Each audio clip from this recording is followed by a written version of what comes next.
Welcome everybody, it's Unstoppable Streletsy with another Age of Empires 3 Wars of Liberty Great War Patch preview. Like yesterday, this will be a coverage of the Consulate rework for some of the European nations. Today we will be doing Germany and Russia, I believe. We will be doing them through the Chinese. Let's give that a try right now. Format will be the same. We'll use a couple of little cheat codes to access the units quicker and so forth, and just go over them real quickly. Alright, so a whole lot of amour or love, whatever you want to call it. And speed, always speedy. I did that yesterday. Speed always wins. So first is first, let's get some villages up super quick. Let's research these as well. Let's get immigration. We might need one more village. Actually, 2 more villages would be ideal. So that way we can hit about 240 population. Remember, Chinese gets a total of 240 population in this game to put them ahead of the rest of the civs. It's pretty good. But let's see. Let's do the Russians first. We'll start off with these guys. So Russia. This is the first army right here, the Russian Expeditionary Company. They will give you about 13 Falconets, or it says here Falconets. For those that don't know a lot of Russian, these are basically just pikemen or partisans. So 13 polearms that are good against cavalry and also have some decent siege as well. Let's see how they look. Yeah, this is a pretty decent formation of pikemen right here. And you might notice these are Imperial Age with all the shadow text included, so they have stats more similar to a Tercio for Spain. That's perfectly good. Now, for these guys, if you're playing like Korea or Chinese, since both of those will get access to the Russians, you may consider using these for, say, rushing an opponent and sieging some of their houses and their barracks down, perhaps, since these have a really good siege on them.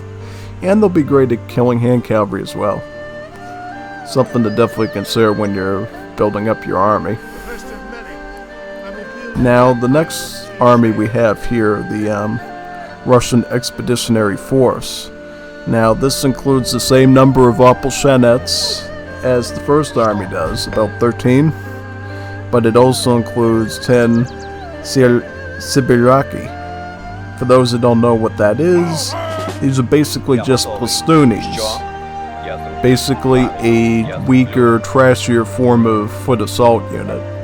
You know how the Machetros are like a splash unit that can hit multiple opponents at once while having hand armor? Well, the Plastuny, in theme of being Russian, is a trashier version of that. They only get a charged splash attack in the form of the swastika attack. After that attack is used up, you have to wait for it to recharge for it to deliver a splash again. And thus it only does single targeted damage. It has relatively the same hand armor as a Machetro, which makes it pretty effective against both lighter and heavier forms of infantry. And combined with the Falconets that are coming with the army as well, you could argue in fact that Russians already are starting to look like a hand unit consulate option. A lot of melee units. Now let's do the final army of the Russians, the Russian Expeditionary Army. This will include about 30 of these Plastunis, so a very large number of assault units. It will also include about 10 of the Hussars. These are just a fancy schmancy way of calling them Cossacks, right? Now, Russians in Asian dynasties also had Cossacks, so this is the one thing that's really been retained. But instead, before, when you get these at the start, now you get them at the end for the most cost. But think of it this way, 30 assault units plus 10 Cossacks, that to me sounds like something that's really going to be dangerous against skirmishers, artillery, and depending on how you can macro manage the charged swastika attack, sometimes even heavy infantry. So, in general, Russians seem a lot like maybe Spain and the Asian dynasties with a lot of melee-style units. But notice again, just like French and British yesterday, no artillery units. That seems to be the direction that a lot of these new rework consulate options are going with. Is basically you only get artillery with the brigade, which you can only send one time throughout the match. And as you see right here, Russian brigade, you get about 25 of the Plastunis, you get about 12 Cossacks, and then you get 2 Foot Artilleries, so 2 Falconets. This basically means that the only time you even get to see any sort of anti-infantry at range at all is with the brigade. Everything else is either strictly good against like skirmishers and artillery or good against like hand cavalry. This is a very melee-focused military. Just like yesterday, let's try charging at the AI with this little Russian army here and see how effective it is. I can imagine it would be pretty good against other civs that focus mainly on melee-style units, but against civs that have a lot of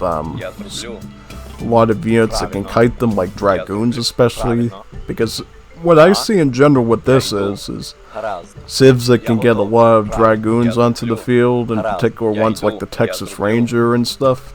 They could be really devastating and even deadly to this composition here. You may not want to go with Russians ever against like a civ like the United States or a Latin American that gets the Legionnaire cavalry, since they deal damage to both the heavy infantry and the shock units pretty effectively. But let's see. Let's give it a try. Yeah, so see, the Cossacks is going to take the front of it first. Then the Plastuny and their wide numbers are going to start hitting them from all directions with their swords. You can also use the Foot Artilleries to kill this armored car, which, looking right here, looks like the American AI is actually using Great War Age units, which is kind of cool. Yeah, it really is. And yeah, from what we can see here, it looks like Russians really do good by just massing lots of things. Yeah. And then it looks like, yeah, even against things like armored cars, we generally do pretty good against them, by especially using the cannons to deliver extra damage. Huh, yeah, definitely. Alright. I think we try to push. Yeah, see, this army is lasting pretty long just by the fact that he delivers a lot of numbers.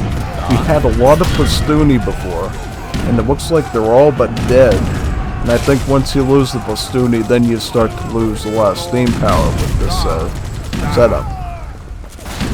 Yeah, see, now that he's starting to send in these Grenadier units through Danube Legion, that's when I think things are going to start to crumble a bit for you, as these armored cars with the Grenadiers are going to really start to mess things up for me.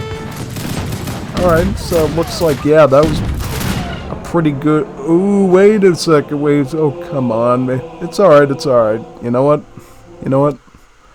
We will do another match. That's okay. That was kind of funny, actually. The bot always sends an army around to attack you while he's defending. It's always such an interesting thing seeing the bot command multiple armies like that. So, we'll do a Germany now. Same rules, same everything. Just want to show you what the units are. These aren't supposed to be like a realistic match or anything, just a showcase.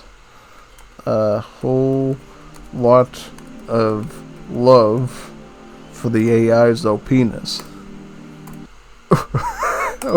A wool. Yeah, you gotta love it when that happens, yeah.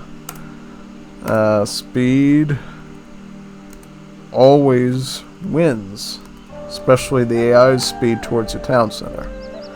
Alright, so let's get this going. Okay. Alright, let me do that. 什么？是的，建筑工。是的。什么？出发，建筑工。准备好了。 Okay, about 4 villages. Now we need a 遵 consulate. 命。建筑工。 Now we're gonna do Germany. Now Germany has a very different setting. It's that you might consider close to the British in the Asian dynasties or DE. As you see here, their first army, the German Expeditionary Company, will include about 8 Maykoffers. These are line infantry, musketeers, you know, ranged heavy infantry. So these are basically your standard heavy ranged infantry for the most part. And I think you actually get, do you get more than you do in the Asian dynasties with the redcoats? Maybe. In general, this is going to be pretty good for especially, well, really both Chinese and Koreans. Well, no, wait a minute, Koreans don't actually get these, only Chinese, yeah.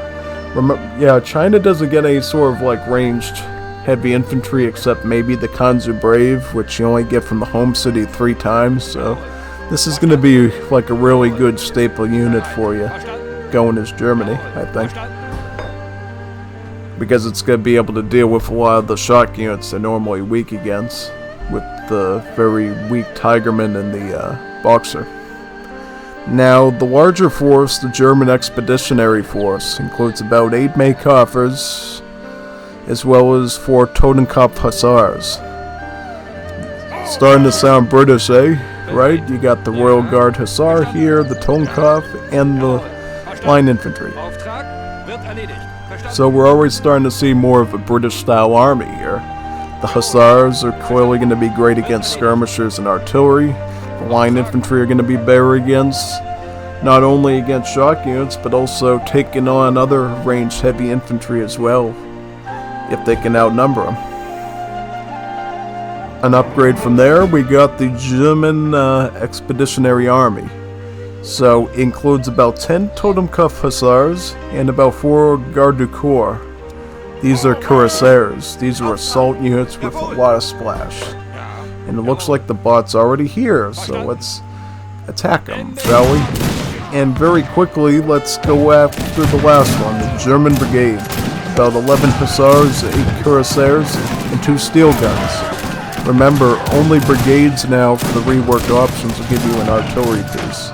For them, they'll give you the heavy cannons. Because it sounds very troop steel-like. Yeah. Alright, as you can see here, with this quick little test, this is a very shock unit heavy army. And unlike the shock units you get with, say, the Russians we've seen previously, these ones are actually pretty strong.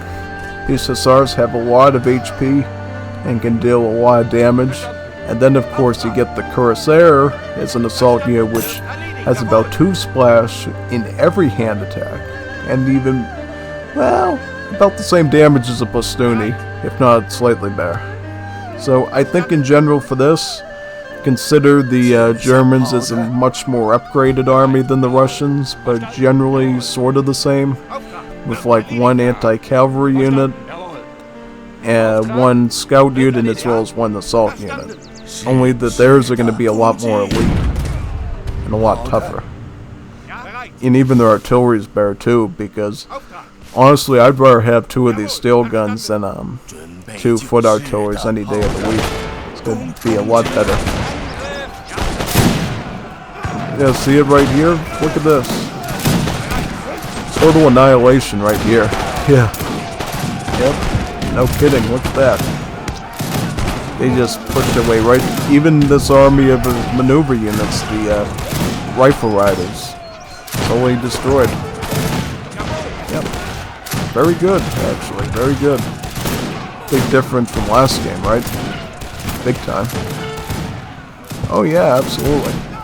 And like yesterday, we could add some more in, like this. Let's add, yeah, let's add a bunch more shock units in and see how it goes. Yeah.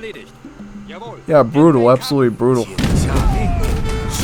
See, this is actually pretty deadly, because if you have a lot of export as China, you can actually switch into the Germans, which not only will make the food costs of your banner armies cheaper, but In terms again of large armies of shock units, this is actually going to be pretty serious. Since, you know, with China, your cavalry aren't necessarily the tankiest or the strongest, but the German ones surely are. And they're going to do a lot of damage to them. Yeah, on this spot, Mike tried to defend by spamming a lot of infantry and cabin stuff, but it's eventually going to be to no avail because we're going to just push him hard and keep the pressure on him. Yeah, look at this right here. And he's even going with a lot of the Wakina rifles, which is really the thing we counter the best, I would say. All the thing.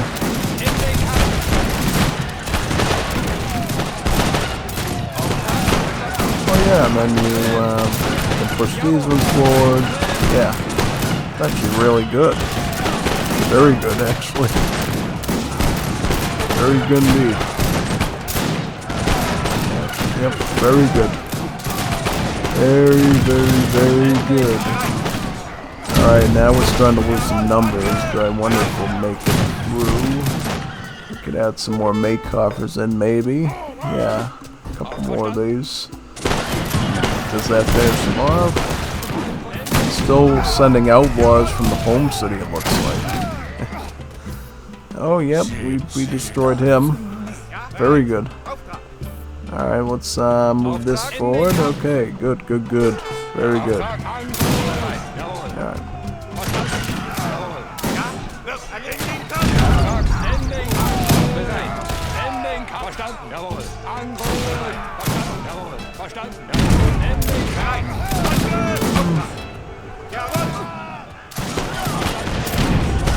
Alright, now we move the make coffers in.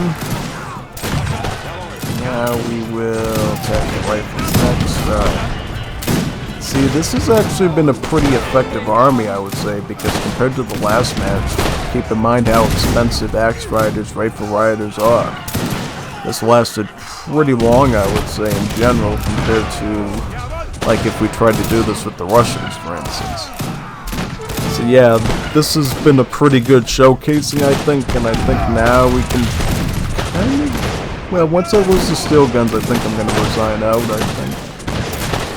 Yeah, let's do that. Let's look at the kill count here. So in terms of kill count, just to show you, that much. Like triple the kills with Germany. Just straight up German Tonkopf Hussars, Garde du Corps Cuirassiers, as well as steel guns, and the Makoff Line Infantry. That is insane. And remember, a lot of human players would not be able to keep up with that, right? Now, I don't think you're going to be going full Consulate armies like that, but keep in mind, if you're spamming a bunch of Chinese stuff and you add that to the mix, that could be pretty good. Because they contrast a lot with the Chinese units. Russians, you know, they're very trashy like the Chinese units are. But Germany, a lot tankier. I hope you enjoyed that. I hope to do, I think at least, well, I got another preview for the Dutch, I believe we can do another day. But there's that one for you.